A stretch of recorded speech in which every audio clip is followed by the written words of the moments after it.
Hey loved ones! Today we're going to be talking about reflux. Does your baby have reflux? So reflux is when your baby is sick after every feed, whilst burping, when laid down, when they poop, and at random. So let's get stuck in to what reflux is and what you can do about it. Okay, so the cause of reflux is an open valve between a baby's tummy and the esophagus, or like their food pipe, and it's underdeveloped. So when baby is too full or is struggling to poo and they're squeezing, the milk comes back out. Don't worry about this, as usually while baby is between 6 and 8 months, this can correct itself. The valve will naturally close. But this can also be a sign of your baby being lactose intolerant. So you can try removing all dairy products from your diet to see if this improves. If the reflux is also met by green poo in small babies, this is before solids have been introduced, then it is most likely going to be a lactose intolerance. But if there isn't any green poo, then it may just be because the valve is open, it's underdeveloped, and it'll correct itself in time. Now, I wouldn't worry about this too much, especially if baby is quite happily being sick, as it means that it's not acidic, so it's not causing your baby any discomfort. Medication. If you feel it's necessary, from your baby being 4 weeks plus, you can give your baby some medicine. There is Gaviscon, however, I wouldn't recommend this. I would recommend a product called Carabel. Now, Carabel is just much lighter on their little tummies. I will put a thing up of the difference in ingredients from both Gaviscon and Carabel.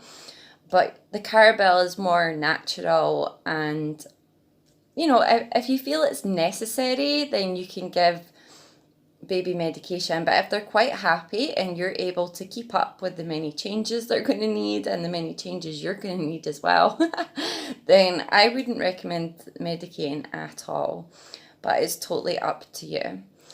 And for Carabel, you add 1 to 2 tablespoons to 2 ounces of boiled water once cooled down, or like lukewarm. You can test on your wrist.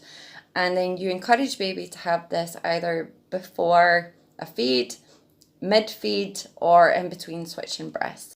With baby being sick a lot, you're going to want to make sure you have plenty of baby grows, as you might have to change your baby up to 15 times a day, depending on how severe the reflux is. I'd also have plenty of muslin cloths ready. So you just place a muslin cloth over your shoulder and then burp baby. And if you're looking for any winding techniques, you can check out my previous video on baby struggling to poo, or I am going to kick out another video of first 8 weeks with baby where that will have winding techniques in it as well.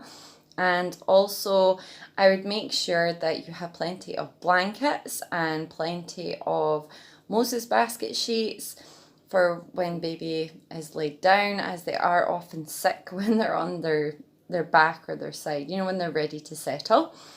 So make sure you have plenty of changes for that as well.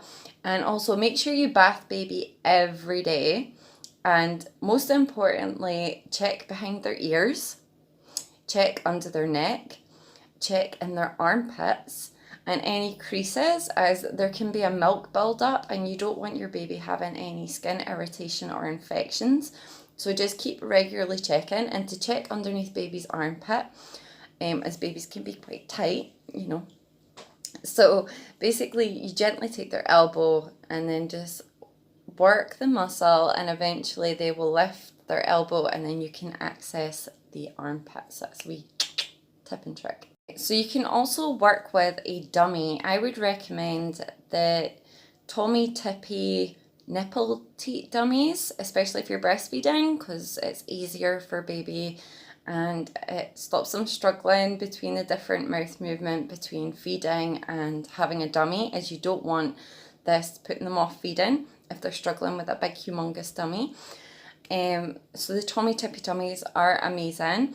Now basically the saliva and the suction movement just helps to reduce the bring up and it helps manage the sickness, so you can give your baby a dummy after each feed and to settle down to sleep with. And then again, the suction motion and the saliva will work to keep the milk down and stop it coming back up the esophagus. And also I would encourage baby to have 2 ounces of boiled water a day once cooled down. Again, checking on your wrist to make sure you're not going to give baby it too hot or too cold, because baby will refuse to have water if it is at the wrong temperature. So just make sure that it's nice and warm on your wrist, but it's not boiling, it's not freezing. And again, if you're working with the Carabel, you can add that into the water, or you can just give the baby the water. Again, it has to be boiled water just so that it is sterile and safe for baby. And also I would invest in lots of bibs. Bibs, even though they're not teething and they're not on solids and making a mess that way, it just helps save the clothes basically. So if you get bandana bibs or bibs with a waterproof backing, this will help tremendously, because if you use normal bibs, you'll find that when baby's sick, it will soak through onto their clothes anyway. However, ensure that your baby does not sleep with a bib on, because baby's arms jerk around and they do really strange movements, and you don't want the bib to end up over their face. So be cautious, vigilant. And also you could invest in puppy mats and place a puppy mat underneath their Moses basket sheet or underneath the blanket that they may be lying on. And this way it doesn't, the constant bringing up of milk doesn't wreck the baby's Moses basket mattress or the mattress within their cot or basin. So it's also recommended by the NHS and care professionals that your baby sleeps flat on their back. If your baby has reflux, I would not recommend this, as when your baby is sick during their sleep, you will notice that their mouth will fill up with vomit or the milk, and they could choke. So I wouldn't recommend this at all. I'd recommend that you have baby sleeping on baby's side, and to stop their skull from flattening on the one side, just make sure that every sleep you put baby on a different side. And just again, being cautious of when they do start to learn to roll over, that they're not going to be sleeping on their front. So if your baby does have reflux, I would ensure they're not sleeping flat on their back in case they're sick, and they're not sleeping on their front because you don't want any suffocation. And just make sure that they're safely on a side, and then again, rotating which side per sleep so that they don't have their skull flattening on the one side. And also it helps with not having an excessive amount of hair loss just on the one side. So that would be my tips and tricks on how to manage baby reflux. But I wouldn't worry about it too much, especially if your baby is happy and well throughout the process. It is a pain as the washing will build up. You need to keep on top of your wash loads every day and make sure that baby has plenty of baby grows, Moses basket sheets, blankets, muslin cloths at the ready. You will have to keep on top of the cleanup, but it's part of your baby developing. It's just because they have a tiny valve that's underdeveloped, but it doesn't mean that your baby is less off than any other baby in the world, and they all get there in the end.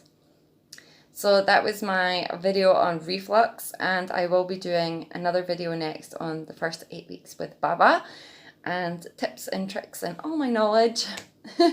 So stay tuned for that. Bless be, loved ones. Mwah! Stay safe out there.